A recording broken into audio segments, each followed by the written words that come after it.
Carnelia Chapter 1 The Imperial Chronicle. The Imperial Chronicle. I stood there, upright, in front of the revolving door, scuffing the heels of my boots against the ground, pulling slightly on the collar of my trench coat. I dropped my chin and gazed at my partial reflection in the curved glass. Aside from my short-cropped hair, I wore a modest-looking double-breasted leather raincoat and a pair of special-order steel-reinforced boots, both of which at first glance appeared to be the most common of common apparel. Yet they were in fact much more than the naked eye could detect. My ordinary average appearance, it was of just as much importance today as it had been on any other day in times past. Not far off, the sound of footfalls echoed rhythmically, like the steady beat of a pendulum swinging back and forth as the throngs of those coming and going moved quickly along the cobblestone avenue, enveloped and tinged silver by the morning mist. At times, the calling voice of a street peddler disrupted the steady flow, but as soon as the hawking cry faded away, it would resume its course. Each morning that I found myself setting foot in the Imperial City, I also found my surroundings to be unchanged and stained by the same somber tone of grey. Snatching up a magazine from the underarm of a street vendor, I tossed a few mirror into the left hand poised expectantly behind his back. The Imperial Chronicle, the magazine I read so often that even the ink bleeds were familiar. Roughly flipping open its cover, I scanned the headlines along the top of its monochrome pages. Then suddenly my breath caught in my throat. At the very bottom of the local news page I found those letters, that sequence of characters which I had not heard nor seen since the time of that life-changing incident. My eyes instantly gravitated to the spot and for a time remained fixated. Einzelnate. The very meaning of those letters became lost to my senses as I stood motionless, my gaze fixed on the same line of text until it all seemed to coalesce into a single blotch of ink. After a few seconds of blank comprehension, my vision settled and I wrenched my eyes to the beginning of the article. As I began to read, my memories verged on a single point in my past and then slowly started to run in reverse, heading for that fateful event 3 years prior when this name was first introduced to me. It was on an afternoon all those years ago, on a day not unlike this one, where the capital was overshadowed by its typical gloomy aura. I was a little younger than now, a 22-year-old boy who stood silently in front of the boutique door as usual, double-checking his appearance before lightly treading over to Mitch's Imperial factory. It was on this day that it had been arranged for me to receive a new job from Mitch, the shop owner himself. Although he was a drab middle-aged man, I, being the augment enthusiast I was, had found myself as one of his few regular customers. I headed down a dank alleyway, and after passing through a partially rotted wooden gate, I could see the soft glow of the flickering orbal light just outside the entrance of the factory, whose structure was halfway below street level. I first began receiving jobs from Mitch about the time when dissension began to occur in society over the 100 Days' War. It was during this period that relations between the Liberal Kingdom and the Empire were at their worst, and the importation of augments had become almost non-existent. Conspiring with underground elements and planning a smuggling operation, Mitch made me out to be his accomplice in crime, for the job which I received by his hand was none other than that of the courier. Being nothing more than a commoner in my teens at the time I met him, and a juvie devoid of any connections in life besides, I naturally jumped at the opportunity without a moment's hesitation. Yet even after relations with Liberal had returned to some degree of normalcy, I realized I was in no mood to give up my speciality, which focused mainly on the delivery of stolen goods. The reason being, there was no job out there which could bring in the kind of mirror this one did. With an unrefined and inconspicuous appearance, I had countless times before hidden items of various sorts in my hat and trousers and made my way hither and thither between the borders of these neighbouring nations, and though to my delight my wallet had become increasingly laden with a bounty of monetary rewards, I had routinely changed my alias as a precautionary measure. So much in fact that these false names had built up into quite a list over the last few years. I had been known as Phil the Frivolous, Rooney the Trickster, and even Chris the Coward. However, Mitch had always called me by one name, Toby. This was the identity I had used for my initial job, and the one I liked above all the others. Chapter 2. The Train Station. "Hello there, Toby. You've come at just the right time." Greeting me with these words, Mitch shuffled lightly in his seat behind the counter. The baked confection he had been eating was ever so carefully placed atop his lap to prevent it from falling onto the floor. He smacked both of his powdered sugar-covered hands together with a clap, and a cloud of white particles puffed into the air. The smell of sweet spices and baked apple pervaded the dimly lit shop. "We had an item dropped off no more than a few minutes ago," he continued. Turning in his seat, Mitch reached back and snatched up something wrapped in old magazine paper from off the shelf, tossing it to me. Knowing full well I wouldn't get any sort of answer, I asked anyway. "What do we have this time?" Laying out my railway and airship tickets, Mitch ignored my question and said, "Make sure this gets to the same place as always."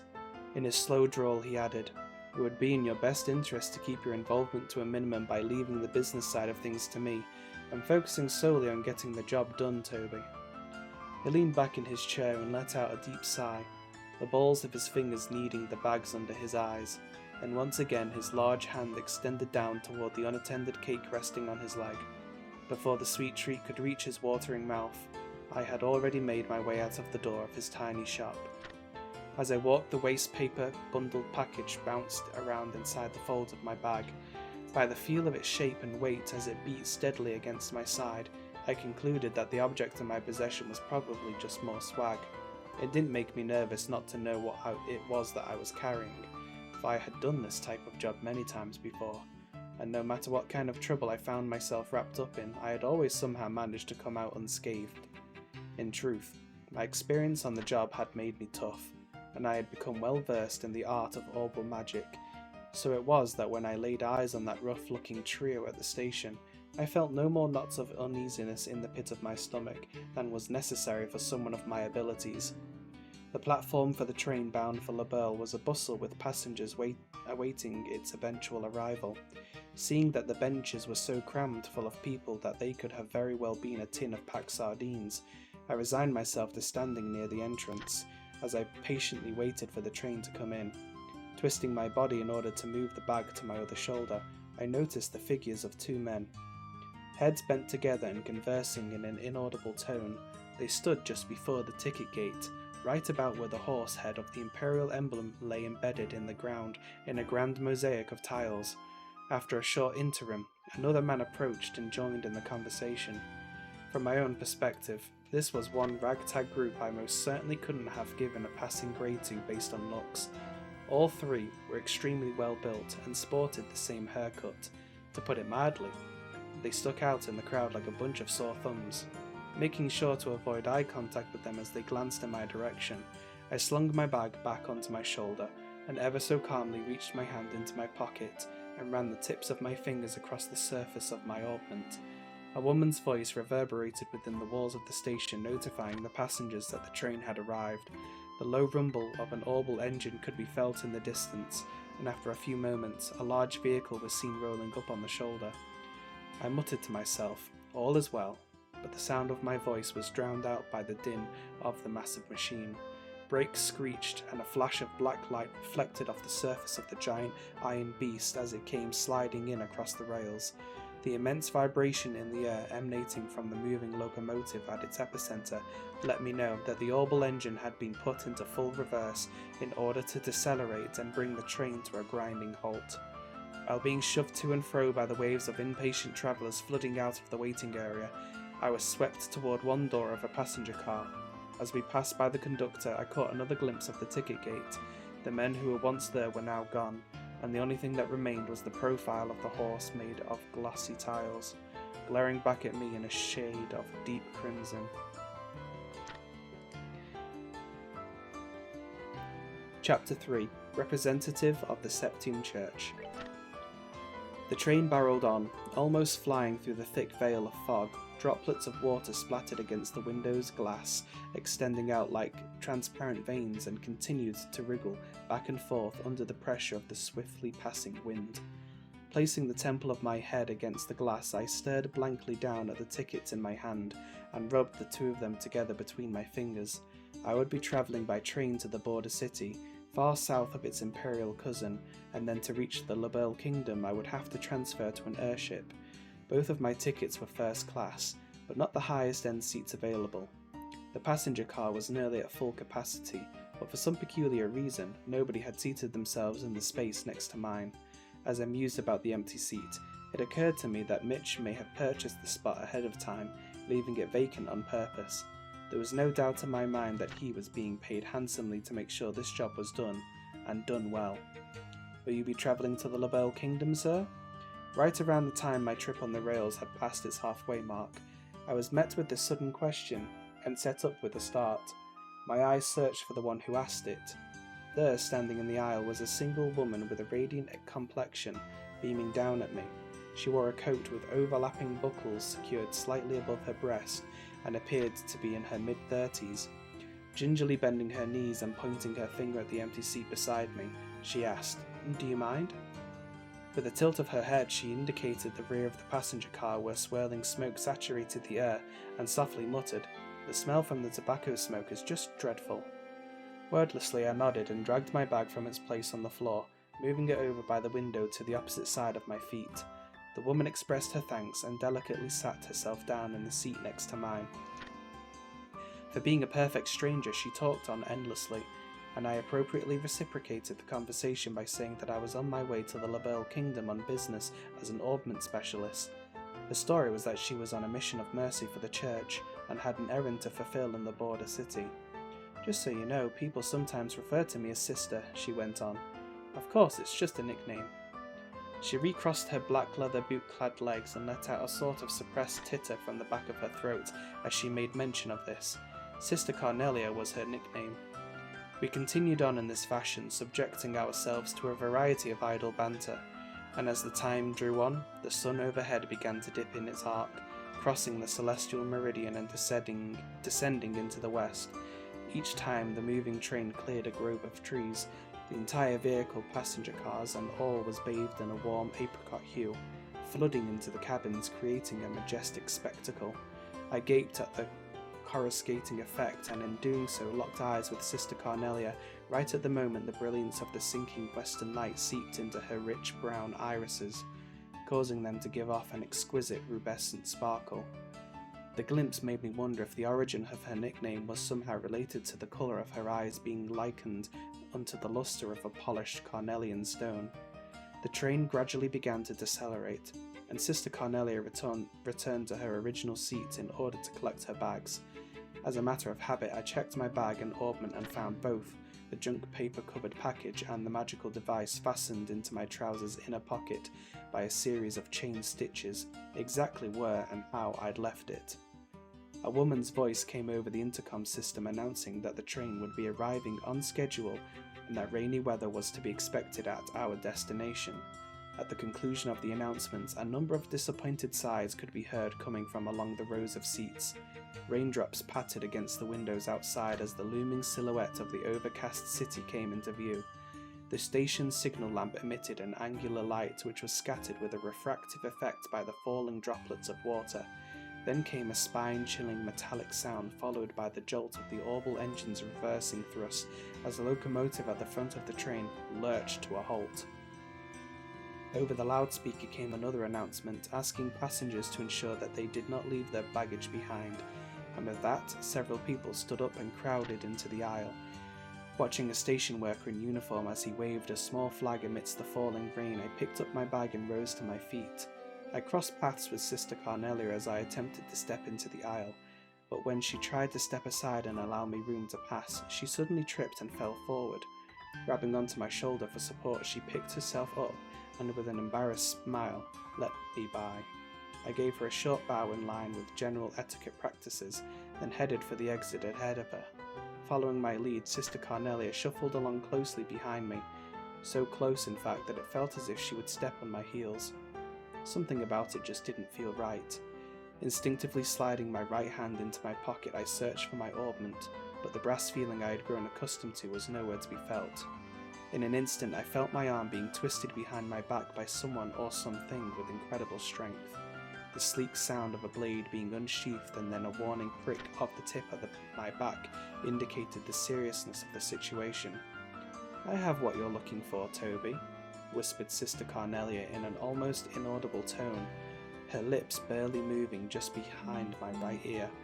"Let's not try anything either, shall we? I'd hate to see your afternoon spoiled any more than it's going to be." And to show that she meant business, Sister Carnelia slightly altered the angle of her grip on my wrist, causing an explosion of agony that sent sparks flashing behind my eyes. Chapter 4. Human Fodder. Sister Carnelia spoke to me in a tender tone as she sent a wave of immense pain rushing through the whole of my right hand. "I won't have any trouble with you now, will I, Toby?" she asked. Far from eyes just brimming with tears, I nodded my head in consent as the salty streams of water ran down my face. Satisfied with my answer, she loosened her grip and I felt the pain vanish, as if it had all been some sort of illusion. With a wry smile, she further added, "Don't get me wrong, Toby. I've been sent here to protect you by the goddess herself." This is what she said while instructing me to keep my eyes focused on what lay beyond the window glass. Yet there was something about the way she pronounced the last syllable of my name that really rubbed me the wrong way. Little by little, the line of passengers slowly began to flow out of the train car. Prodded on by Sister Carnelia, I inched forward while keeping my gaze on the platform through the passenger car window. Down the stairs which led to the front ticket gate were the figures of those men from earlier this morning, the three thug-like passengers who had been loitering near the large horsehead emblem of tile at the Imperial Station. A muffled laugh echoed from her throat as she too noticed them. "Well, isn't this a warm reception party you've got going on?" Cocking my head, I quietly pleaded, "Give me back my augment." Sister Carnelia said nothing. Members of the crew bid us farewell as we stepped through the exit to disembark the train onto the lead-coloured platform below. Angrily I thought to myself, "Darn it, what's wrong with these fools? Can't they see what's going on?" I shut my eyes halfway to protect them from the drizzle whipping against my face, and I unhurriedly descended the wet set of stairs, a half pace at a time. Sister Carnelia moved alongside behind me at precisely the same length of stride. Below, the group of thugs waited expectantly at the bottom of the stairs, waited for me no doubt. Contemplating the rate at which I was going, I ultimately believed it was only a matter of time before I would be handed over to the enigmatic group. I caught sight of their soured faces as the distance between us grew smaller, and felt the heat of my left hand tightly gripping my bag grow in intensity until my palm began to sweat profusely. Hitting the midway point on the stairs, Sister Carnelia suddenly whispered in my ear, "Keep your eyes on the ground, Toby." I did as I was told and cast my gaze down upon the tips of my boots, stained to a darker shade by the rainwater. Then right at the moment I let out my breath, I felt a deep sense of pressure just below my shoulder blades as I was forcefully shoved forward. Droplets flew from my saturated fingers and my world turned upside down as I tumbled down the stairs and slammed back first into the group of hoodlums. With a muffled crunch, I felt the painful sensation of my ribs crumple under the weight of my body and then return to normal from the severely compressed state. Two of the seemingly military men who were hit as I toppled down the stairs, like an avalanche unleashed on a pair of young saplings, absorbed the transfer of force and were thrown into a large puddle collecting on the ground nearby. Shrieks erupted from startled passengers nearby, more shrill than the high-pitched sound of the railway brakes from a decelerating locomotive. As my world spun wildly around me, I lay there, the chill of the tile seeping into my back. With a concerted effort, I rolled my eyes to the left where my arm remained in an outstretched state. By some act of the goddess, I had managed to keep my tight 5-finger grip on the bag I had been carrying. In an effort to get up, I slid into a prostrate position, keeping my chin in contact with the ground, making a low visual sweep of the vicinity as if my life depended on it. I noticed the military-like physiques of the men had vanished from view. The only figure I saw standing above me now on the platform was that of Sister Carnelia, and on her shoulder, as if she were merely hefting a sack of grain, was one of the men. Turning in the direction where the train sat in its motionless state, she lobbed the unfortunate man down onto a set of empty rail tracks below. By this time, I had risen to one knee while keeping the other planted firmly on the ground in a half-standing position. The world in front of me was still swaying, undulating in my wavering eyesight. My head slowly rocked back and forth with it as the double vision of Sister Carnelia's boots approached me. Then with a strong grip, she tugged on my hand. For some strange reason or another, when she did this, I failed to notice the unpleasant feeling that her hand wrapped tightly around mine brought. "Let's go, Toby," she instructed in an authoritative voice. Nearly dragging me, she pulled me to my feet, and before long we were hightailing it out of there. The onlookers made quite a commotion as they moved hastily out of the way in a determined attempt not to be caught up in the middle of our flight path. The bag in my left hand swung helplessly, knocking against my thigh. After clearing the ticket gate, Sister Carnelia finally let her go of my hand, with a sickening, slippery sensation came with it. Looking over at her, I realised that the stomach-churning, slimy feeling on my hand had come from the bright red blood which stained both of hers. I peered back over my shoulder in the direction of the platform as I continued to run, but the figures of those 3 men who had been waiting for me at the station were nowhere to be found. Chapter 5. Emissary of the Sabbath. I sat staring at a partially melted lump of butter on a stack of cold pancakes. Picking up a fork, I poked at them, and after turning the top one over, I daubed the milky yellow substance between the rubbery layers. In doing so, my interest in what sat atop my plate faded to nil. A hanging lamp dangled overhead, making a sporadic buzzing sound as its honey-coloured light flickered, creating jittery shadows and distorting my vision within the inn. The pouring rain outside didn't appear as if it would let up any time soon either. Bringing my face closer to the window, I peered through the film of water flowing down the outside of the glass as I tried to make out the dimly lit avenue. Although the station house sat right at the end of the road from where we were lodged, all that was visible was the side of the structure obscured by a shadow which prevented me from being able to see the platform. "There's nothing to be worried about," said Sister Carnelia as she returned, wiping her hands with a handkerchief as white as newly driven snow. Stretching the square strip of cloth out, she sat down and placed it neatly on her lap like a napkin. Then, in a reassuring tone, she added, "We've seen the last of them for a while." Watching the tips of her fingers move as she smoothed out the wrinkles in the piece of fabric resting on her legs, I was hit with a sudden flashback, reviving the awful sight and coppery scent of the sticky blood which had covered those hands not more than a few hours before. "How can you be so certain?" I asked, still having more than a few reservations. "Because that's how these types of crime syndicates work," she replied, clearly seeming to know all the answers. The waiter came and set a plate in front of Sister Carnelia with a soft clink as the base of the glassy dish tapped lightly against the hard surface of the table. After scooting the meat-laden porcelain plate closer to her, she licked off the sauce, now covering the tips of her fingers in an almost sensual way. Sickened by the bloody image already in my mind and now the sauce, I tossed my fork aside and leaned heavily back in my chair. The city outside began to fade into shades of grey, and by the time Sister Carnelia was finished tucking away her steak, it had completely sunk into the darkness of night. I questioned her again. "How can you be so certain that no one will come after us?" Using a piece of black-crusted bread to wipe up the last drops of sauce, she answered, "Because that's how they function.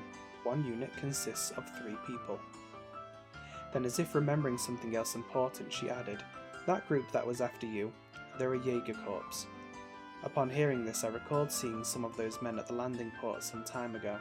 Only the most renowned and skilled of mercenary groups have the honour of calling themselves a Jaeger corps, or at least that's what Mitch had told me about them.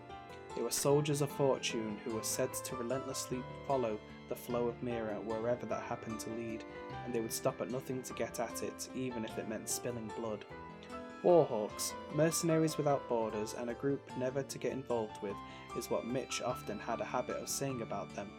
Instinctively, I slid my foot forward and checked the location of my bag with the tip of it. "It's quite simple, really," Sister Carnelia explained as she reached for her dessert. "You, Toby, are carrying something that's apparently got a lot of people on edge, and someone's hired a Jaeger corps to take you out. But it's not me they're after, it's what I'm carrying." "It's all the same," she retorted as she gulped down her cup of tea in a single breath. "They're going to kill the courier before they even think about searching the contents of his bag. A butcher kills a cow before someone grills the steak, not the other way around."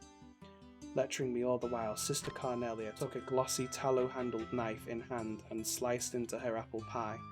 The powdered sugar sprinkled on the flaky crust danced under the golden light. I felt a stabbing pain of guilt race through me just above my gut. Unexpectedly, I began to think about what Mitch could be doing at the moment, but my short period of rumination was cut short when I saw Sister Carnelia's hand stop cold. Glaring into the darkness, eyes focused and intent like a hunting dog's, she tossed something shiny onto the table and eventually rose to her feet. There it was, my orbment. Where are you going? Without pausing to answer my question, Sister Carnelia expeditiously fastened the buckle of her coat. You've got good taste, Toby. One at a time, she set her heels on the chair and tightened her bootlaces. Using the full capabilities of that orbment is no small feat. I think even most bracers would be in for a real surprise if push came to shove with you in the ring. Growing ever more impatient, I asked again, So where is it exactly that you're going? That's none of your concern, came the answer. Suffice it to say, I will be seeing you again on the morrow. And with that, Sister Carnelia disappeared through the door of the women's restroom. As if exchanging places, two other men entered the restaurant. They walked directly to the table at which I sat and stood before me. Flashing the emblem on his chest and without making any sort of eye contact, one of the men said, We're with the Bracer Guild. I apologize for disturbing you in the middle of your evening meal, but you'll need to come with us. Chapter 6. Ascertaining the Inner Workings. My orbment emptied bag and package wrapped in old magazine paper were laid out neatly on the table in front of me. The bracer sitting opposite me gazed alternately at my face and the items on the table as if trying to gauge my reaction to them. Constantly rubbing his chin between his fingers, it appeared to me as though he were making an effort to display his right hand snugly fit within a leather gauntlet. I had been led to the second floor of the lodge by the two men, and then after they had painstakingly checked the layout of the floor, I was taken to the furthest room from the stairs. It occurred to me that the reason for the use of the makeshift space was due to there being no guild branch nearby. The first man to sit in front of me was the lanky one. He told me his name, but I soon forgot which one was Clayton and which one was Pavel. About the time I had finished being frisked, the bracer wearing the gauntlets, Clayton or Pavel, whoever it was, returned and whispered something in his partner's ear. It seemed as though they were trying to locate Sister Carnelia, but having no luck. After much probing on the subject of her and the Jaeger Corps, and after relating everything I had heard from her on the train, I turned the conversation around and, playing the role of the victim, inquired into her past history. Though strictly speaking, I guess I was in fact a victim. Her name was Selnate. Ein Selnate, read out loud the lanky bracer from a pocketbook he held just below eye level. Originally a constituent member of the Jaeger Corps, her present affiliation and activities are unknown. In short, added his partner pompously, she's not the type of person any upstanding citizen should be getting involved with. He reached out his gauntlet-clad hand and picked up the object bundled in scrap paper. Checking my reaction all the while, he unwrapped the paper, laying it out flat in the centre of the table. Its contents turned out to be a lump of metal ingrained with a sort of clay-like substance. I blurted out, I was on my way to a research institute with the item when everything happened, and then threw in the address of some non-existing client for good measure. The bracers took notes, making sure not to leave out any of the details of our conversation. Then, to dispel any lingering suspicions, I agreed to stay with them under their watchful eyes for the night. The next day, I also found myself inclined to go along with them to the nearest guild branch in order to file a report about the events that happened back at the station, but I had no qualms over the matter. My greatest concern at the moment, after all, was not running into any more trouble. I awoke as the sun came up over the horizon and day broke. With the advent of a peaceful morning, I sat up in bed and breathed a sigh of relief. The bracers who had stood guard the previous night were no longer present in the room, but the sound of their voices could be heard echoing out in the hallway beyond the closed door. Slipping my arms through the sleeves of my jacket, I felt a sharp pain in my right elbow, which brought back vivid memories of the woman from the day before. Suddenly, a feeling of uneasiness came over me, and still half undressed, I began adjusting my orbment. After opening its back cover, I used a thin piece of tanned doeskin and started plucking at the quartz installed in each slot. It didn't take but 5 minutes to insert them each into different slots, and rearranging their configuration with a set of light magic as my base. One by one, I replaced each screw until finally the metallic panel was back in place. and as a feeling of calmness set in, I rolled back over in bed. It was at that time that a tall woman appearing to be a maid opened the door carrying a basin of hot water for the sink, with which guests could shave and wash their faces. After placing the small steaming tub on the table, the woman went quietly about her daily task of removing the bed linen. Finding myself shooed from my own bed, I reluctantly headed toward the basin when, just beyond the open door, I caught sight of two shadows cutting across the hallway in succession. "They're here," I heard myself mutter as the low tone of my suppressed voice reached my ears. With only a bar of soap in my hand, I remained unbelievably calm as I quickly shut and bolted the door. Then, pondering my next move, I stood still with my back pressed up against the wall. On the other side of the hardened clay wall, the brief clamour of fighting ensued. Fumbling with the chain attached to my hip pocket, I grabbed hold of the orbment I had adjusted just barely moments before. It was 2 braces versus the 2 others I had seen moments ago. Throwing myself into the mix with the 2 men from the guild would definitely put us at an advantage from a numbers standpoint. However, when I turned again to face the door, the voice of self-doubt came percolating through my closed lips in the form of a distant mutter. "There were only 2 of them?" I murmured to myself. If Sister Carnelia's words were to be believed, then one unit consisted of 3 people, not 2. Again I questioned myself inwardly. Then where's the 3rd? The hair in the back of my neck stood on end as I realised my plight. Something swung down over the top of my head, catching me around the neck, and the next instant I was flung to the ground. From the corner of my blurred and spotty vision came the inexplicable view of a woman with demonic bloodshot eyes standing over me, trying to wrench the very life out of me with every twist of the sheet she had wrapped tightly around my throat. Clutching my orbment in hand, I activated it and fired off a burst of magic while lying half asphyxiated on the wooden planks of the room floor. The destructive vortex of compressed air sliced deeply into my hip, but at the same time caused the woman to double over before forcefully blowing her to another part of the room. Shreds of whirling linen flecked and sprayed with flesh blood blasted out through a gaping hole in the wall where a closed window once stood, leaving nothing behind but shards of broken glass and a frame rent beyond all repair. Chapter 7. The Death of a Friend. Wheezing, I breathed in, the sound high and whistling as the air fought to make it through my constricted windpipe. Still clutching tightly to my orbment, I unwound the sheets from my throat, utterly exhausted. I tilted my head on its side and watched with reddened eyes as a small stream of saliva dribbled down over the edge of my mouth and pooled onto the floor. When fresh air finally made its way into my lungs, it initially choked me nearly as badly as the sheet had. A thump from somewhere behind startled me from my fit. The Jaeger demoness, like a spring-loaded doll, leaped up from the floor of the room. The single shot of magic I had previously landed in her gut should have done the trick, but the fluid way she moved about made it appear as if she were unfazed by the blast. Within arm's reach of where I had subconsciously curled myself came the splintering sound of unseasoned wood being hewn down by a giant woodcutter's axe. In the following instant, Sister Carnelia came flying through a newly opened hole in the timber door, her entry punctuated by a cloud of splinters. Her arms as pliant as whips, she passed by the female Jaeger in a lightning-quick motion, and with the turning assault, clocked her opponent full tilt in the face. The woman spun with the force of the blow and fell with a tumultuous thud, her head cracking hard against the floor. Like a prima ballerina, Sister Carnelia raised her knee high until she had it tucked securely up against her sternum. She stared down at the outstretched figure on the floor, muscles flexed and without an ounce of mercy. Sister Carnelia let her judgment fall with the heel of her boot stomping down and crushing the wretched woman's throat. As I witnessed the grotesque and unsightly scene, Sister Carnelia gave a quick glance in my direction and beckoned me on.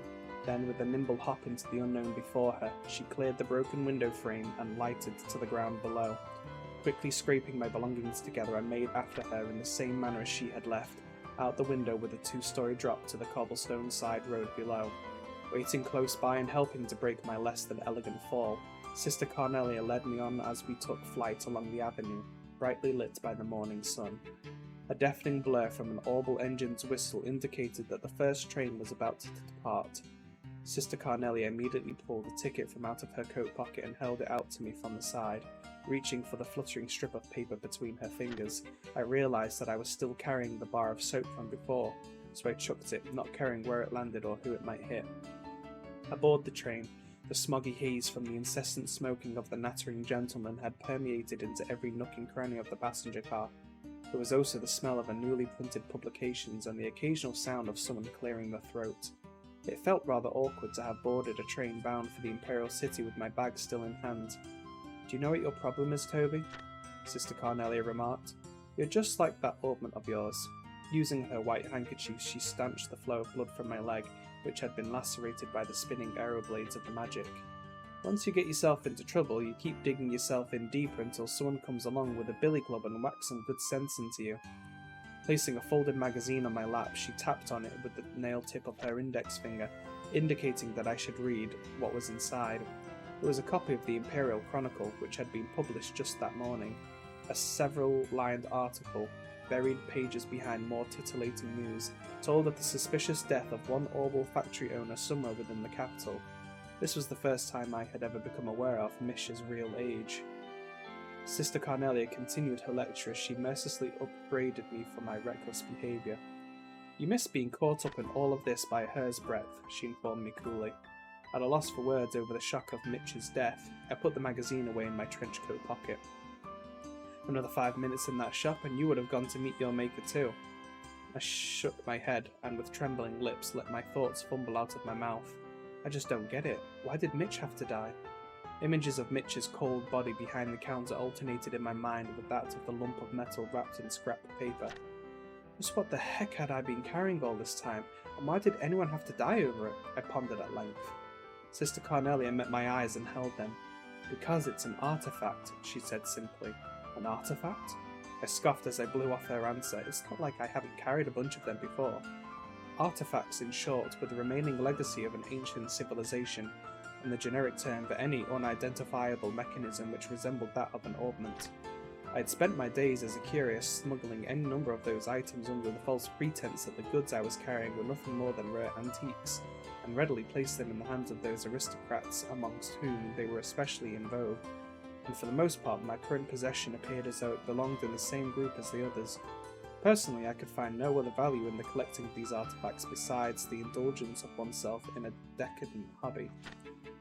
Chiding me as I were a clueless child, Sister Carnelia rebuked, "You're wrong, Toby. This one's much different than the others." After a moment's pause, she added, "It's alive." Unable to grasp what she had meant, I looked at her with a questioning expression on my face. Sister Carnelia tried again. "What I'm trying to tell you is that it still works. Although I'm not really sure what kind of power it actually has, it was unearthed during an excavation within the Empire's territory about 30 years ago." Sister Carnelia's subsequent story about the peculiar lump of metal told of the dark history surrounding a group of aristocrats who relentlessly sought after it. The artifact itself had transitioned from hand to hand by those in power as one after another they were murdered while slumbering in their bedchambers, and at the end of the 100 Days' War, its whereabouts was said to have been lost. And strangely enough, it finally turned up in the capital after all this time, she said, finishing up the account. An announcement chimed in the passenger car notifying riding of the scheduled time of arrival. Sister Carnelia uncrossed and recrossed her long legs. "The one who is after that artifact hired that Jaeger Corps to bring it to them, whatever the cost. So as a result, I was dispatched by the church in order to protect both you and it from falling into their hands." I sat staring down at the bag resting next to my feet as we approached our destination, and the moving train quietly began to lose speed.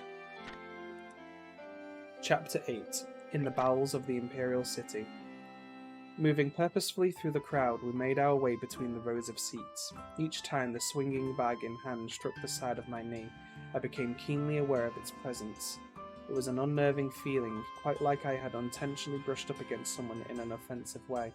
Furthermore, it was nearly inconceivable to my mind that the ancient relic the Jaeger Corps were pursuing with such a frenzy was sitting right here inside the stitched cloth of this cheap handbag. What a fool Mitch had been. Hadn't he known the burden this object would be one far more weighty than the both of us could have ever hoped to bear? I squeezed my eyes shut against the thoughts flying around my mind and addressed Sister Carnelia, who followed closely behind me. "Will we be making a break for the cathedral once we get off?" "Yes, that was the plan," she answered, scanning the scene outside the window of the passenger car. "I think that's the only option we've got if you want to make it through this day alive." The station where the train was set to arrive was unremittingly crowded with countless droves of passengers, and as usual, the sky was slightly overcast. Everyone outside on the platform stood shivering in silence with their collars drawn up to their ears, huddled close to one another for warmth, like a flock of waterfowl out on the tidelands in midwinter. "Don't worry, I won't be tossing you down a flight of stairs this time, Toby," gestured Sister Carnelia. "Although if there were 2 more of you at my disposal, I might have decided otherwise," she added. Evidently, the numbers in our welcome party this time had seen a rather dramatic increase. "The odds don't appear to be in our favour," she said in a low voice, her warm breath tickling the lobe of my ear. "We won't be able to leave through the ticket gate." As soon as we stepped off the train, we stealthily moved to the opposite end of the platform, and after sneaking out a large door for only authorised station personnel, we jumped down onto the path of railroad ties and steel rails below. The biting cold wind of the capital swept freely across the unobstructed railroad tracks, causing me to shudder as it ruffled our coats with its chilly touch.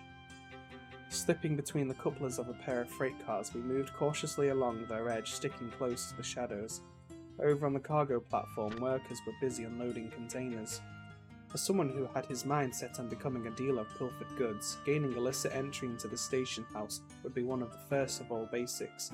Showing my ticket, I spoke politely to one of the workers, then with the scenario picked out in my head, I sold it to him as I played the part of a manager here in business with a celebrity of notable repute.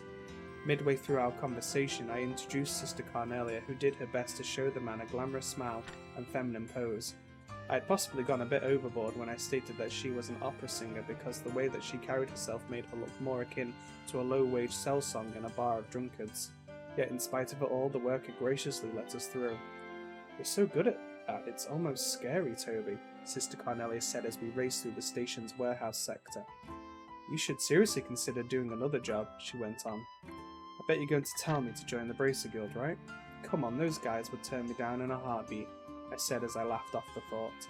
And throwing the idea back in her court, I asked, "So how about yourself? Why don't you join the Bracer Guild?" Reaching the end of the warehouse sector, we came to a stop in front of a large chain-link fence. Sister Carnelia crouched down and, while sliding a drainage cover to the side, laughed at my previous question as if it were insane. "Are you kidding?" she asked. "They'd gun me down the second I set foot into one of their branches."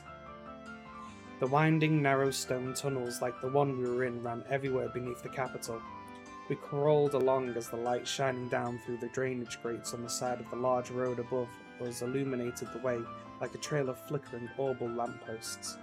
The feet of those walking along the avenue passed right by where we were, but not a single person noticed us scraping our way along below them. And for some strange reason or another, the world just beyond the thin flagstone-paved road appeared so dazzling in my eyes. Yet the Jägerkorps loss of the artifact in my hand, and a senseless sudden death, all of which had never crossed my mind before, lay in wait for me, dared I to venture into the open world above. As we pressed on, I began to think that the small round tunnel which we were crawling through would run on forever, when finally it merged with a high-ceilinged sewer surrounded by walls of countless blocks of chiselled stone.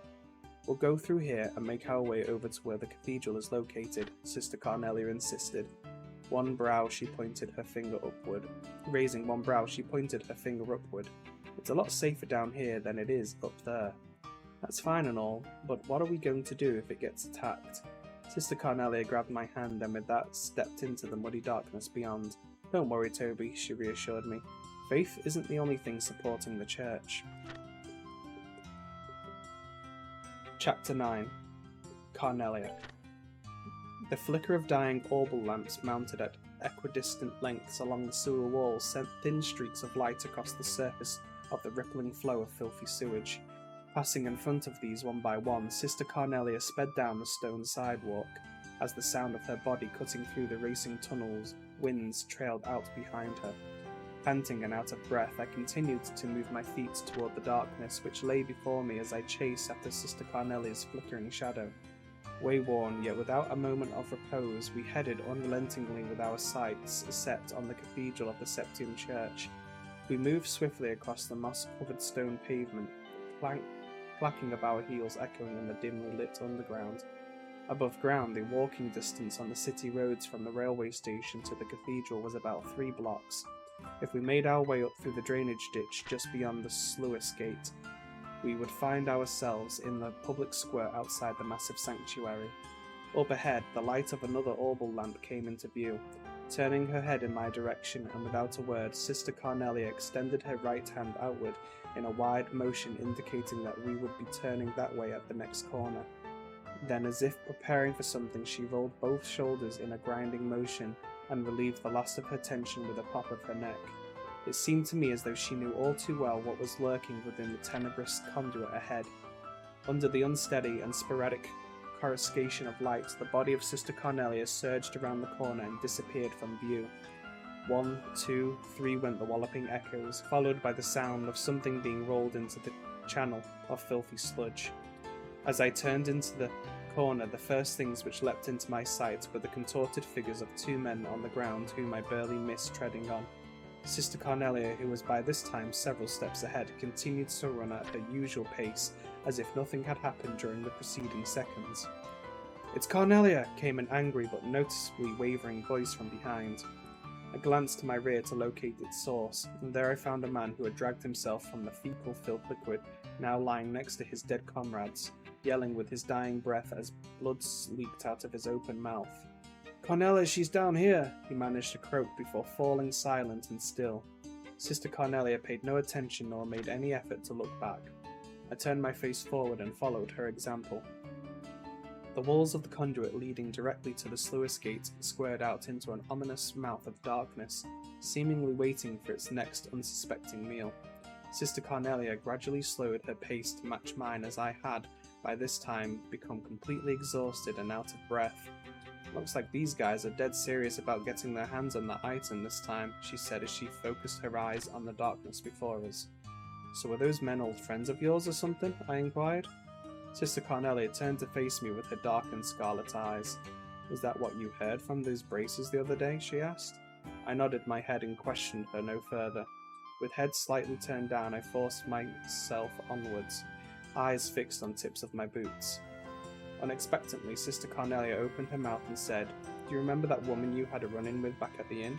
I nodded slightly. "The whole reason I gave up my life as a mercenary is because I didn't want to meet a tragic end like that," she continued. "A life of no meaning, forgotten by all."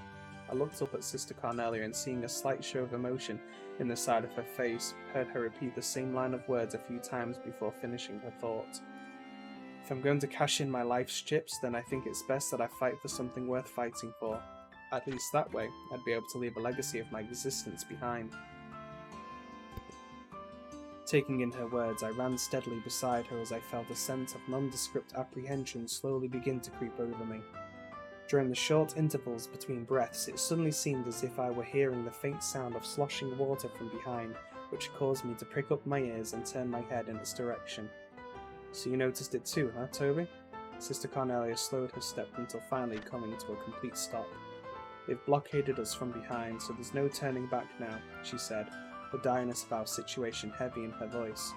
We had arrived at an intersection where the conduit we were in and another crossed paths, and just beyond the wide, fetid flow of sewage water before us, I could see the dimly lit sluice gate. I placed my back against the damp bricks of the nearest wall and for a moment tried to catch my breath. "They're probably lying in wait for us," Sister Carnelia assessed stolidly after glaring across the flowing sewage of the merged channels and then turning her head to the rear and narrowing her eyes again. "And unfortunately this time, we won't be able to circumvent them." With a sound of composure revealing her utmost resolve, Sister Carnelia took in a few deep breaths.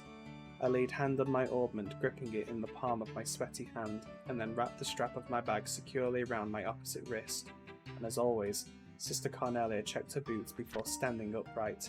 Then taking a few steps back and holding my breath, I raced forward and darted into the Stygian flow of waste. Chapter 10. The Last Stand. Sister Carnelia made such haste as she aimed for the path of the opposite side of the sludge-filled channel that I could have sworn she was actually running on the liquid surface. Based on my observation of the minuscule spatters her feet produced, and of course she passed me by in the blink of an eye, the space growing wider and wider between us as I continued to trudge my way through the filthy muck. Flashes of magic erupted from the darkness by the sluice gate and ripped through the air in rapid succession, but none of them could overtake the speed at which Sister Carnelia moved. In an unyielding offensive by the shadowed aggressors, the settled feculence in the depths of the channel was thrown up in the form of a powerful tsunami, and in the instant before clearing myself from its destructive path, I feared that the terrible wall of sedimented filth would crush me under its weight and bring me to an unsightly end. With a mid-air spin to avoid the last of the oncoming magic, Sister Carnelia flew to the opposite side of the channel with incredible speed, hurdling the wall of piled-up sandbags behind which the attackers took cover. She whirled her arms in a ferocious onslaught. One by one, like a row of pins being struck by a weighted object, the line of standing Jaegers crumbled to the ground. Sister Carnelia's attacks were like a whirlwind of death, blurry with the speed at which they struck. They came in advancing at inconceivable angles, puncturing throats, slashing open arteries, and then they were gone. So it was that when I finally reached the cobbled path beyond the stagnant channel, not a soul was left standing beside Sister Carnelia and myself. The cathedral was at the end of a ladder just beyond this gate, she indicated as she flicked dripping blood from her fingers like a child who forgot a handkerchief to dry her wet hands. Her eyes shone, and with the afterglow of the battle, the Jaegers can't be far behind, so we'd better hurry, she warned. And as if to punctuate her warning, the damp sound of numerous feet kicking up water as they advanced toward our present location had now become clearly audible to my ears. Stepping over the handful of Jaeger corpses lying scattered about behind the wall of sandbags, we made our way for the dry bed channel which lay ahead of us. I placed my hands on the slightly damp stone floor of the empty channel and crawled through the half-open door of the sluice gate. A falling water droplet struck the nape of my neck as I passed through the cramped opening, causing me to stop dead in my tracks. In the moment that followed, I recognized the sound of an orbment overhead, on the verge of discharging a burst of magic. "Toby!" came the ostensible voice of Sister Carnelia, as my vision was instantly flooded with a wave of exceeding brightness. Then, in the midst of this world of blinding light, came the hand of a saviour which grabbed me firmly by the shoulder. The powerful feeling of being drugged and the explosion produced by magic rupturing stone were almost simultaneous. As the booming roar swept across the whole of my body, I was thrown backwards toward the ground. Despite my clouded vision, I managed to somersault before landing in the prone position. Choking on the filthy puddle I had fallen face down in, I lifted my head in time to see a cloud of blackened dust being heaved from the mouth of the hallway, raised sluice gate door. And as if my worst nightmare had now become reality, I watched as, one after another, the blockading Jaegers emerged from the smoky cloud, each bearing a glinting blade.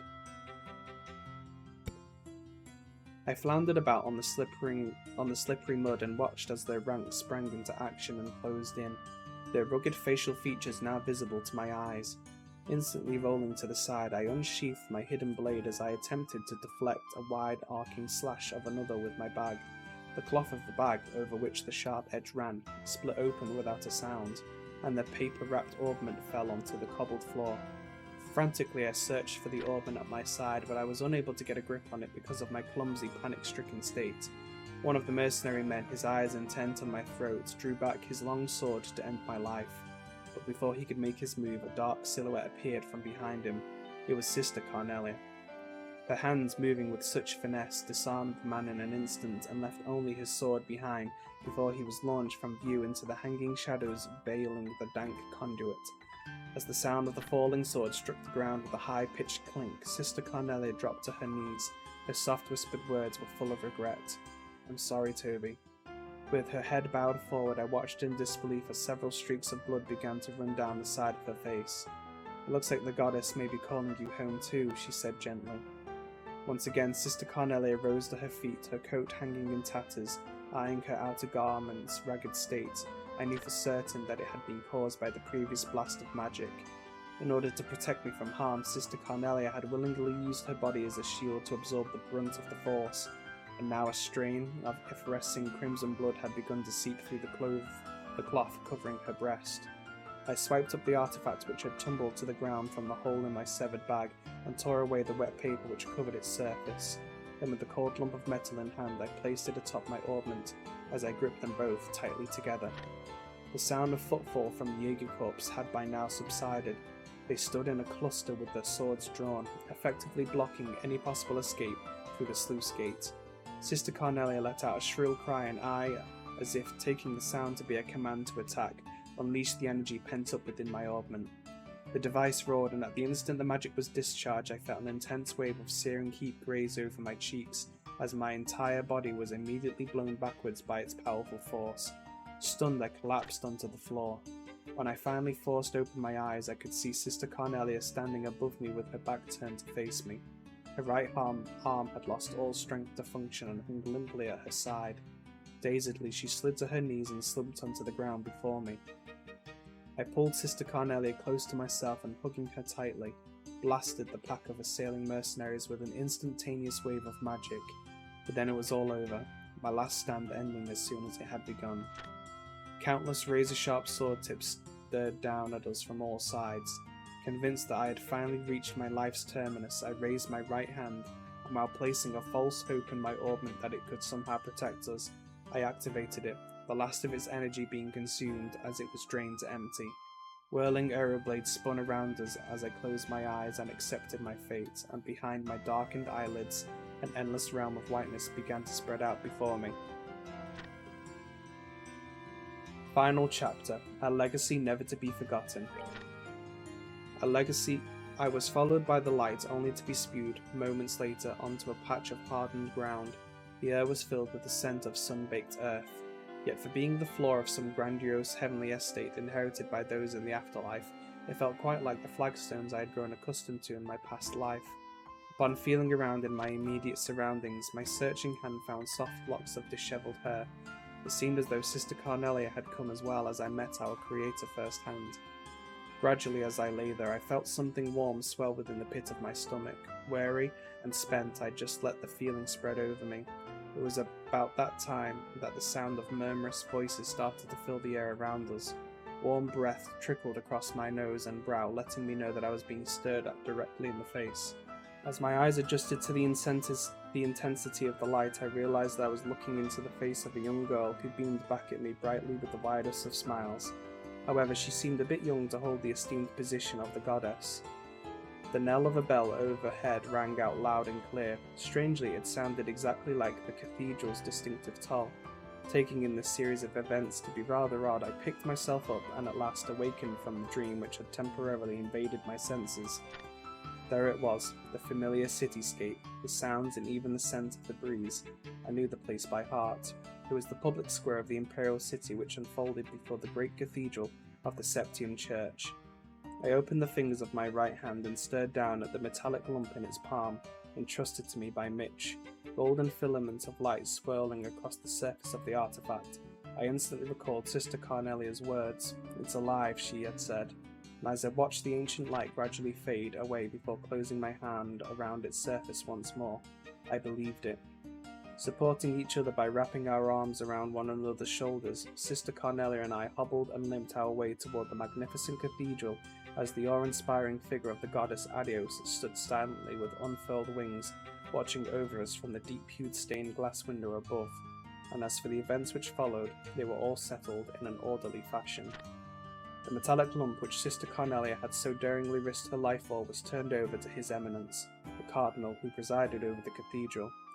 He disappeared with it through the thick open door of a sacred vault. The level of corruption which had spread like a plague among members of the imperial court, influential aristocrats, and even commissioned officers in the imperial army astonished even those mediators acting on behalf of the Bracer Guild. I stayed close by Sister Carnelia as she was laid out in a pew within the chapel of the cathedral. The real sisters of the church delicately pulled off her coat and cut open her vest, now stuck to her body with dried blood. Upon doing so, they found an ornate shirt of chainmail just beneath the layer of her clothing, which for some strange reason seemed to bewilder them all. The next day, a certain aristocrat who had hired the Jaeger Corps to carry out his selfish bidding agreed to relinquish the artifacts in his possession in return for keeping his estate. Hence his collection of forbidden antiques were brought under the safekeeping of the Septium Church. Sworn to secrecy, I made immediate arrangements to leave for the Calvid Republic, my destination, a high-class resort which turned out to be an excellent way to recover physically and mentally, as well as forget about the series of events which had occurred over the past few days. Naturally, the Bracers assigned to provide my escort were none other than Clayton and Pavel, who before we left guided me without a word to where Sister Carnelia was resting. I talked with Sister Carnelia, who had awoken for a short interval, but as I got up to leave, she reached out her dainty hand and said to me, "Before you go, I want to tell you my real name. It's Ein Selnate."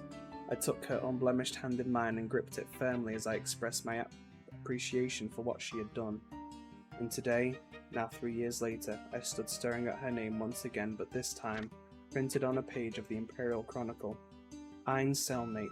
Below those printed characters ran the few lines of an unembellished article. Yesterday a corpse was discovered in an urban area of the capital just before dawn. The body was found to be covered with multiple stab wounds. The departed in life had been involved in charitable work and brought salvation to many afflicted souls in various regions throughout the land. As I read the last line, I envisioned the deceased figure of Sister Carnelia lying motionless upon a darkened street. Yet despite the blood-stained face I envisioned in my mind, I saw her as she rested in peace, a gentle smile crossing her face, and vindicated of any transgressions in life. As I rolled up the copy of the magazine in hand, I brushed my hand slightly across the shining bracer emblem pinned on my chest. Almost 2 years had passed since I converted to my new line of work, which Sister Carnelia had so graciously recommended to me. And finally, I had even become used to using my real name. Toby, came the whisper of Sister Carnelia as it resurrected in my ears. Now only known as Toby, I pressed my forehead up against the cold, clouded window of the passenger car, the refulgent eyes of Sister Carnelia shining brightly like a carnelian stone, forever ingrained in my memory. In my mind's eye, I watched as her coat sleeves trailed out behind her, and she dashed away into the darkness of my memories. Opening my eyes, I gazed out through the window glass, and there I saw the bleeding, rouge-coloured illumination of the Imperial City as it faded away beneath the heavy white fog.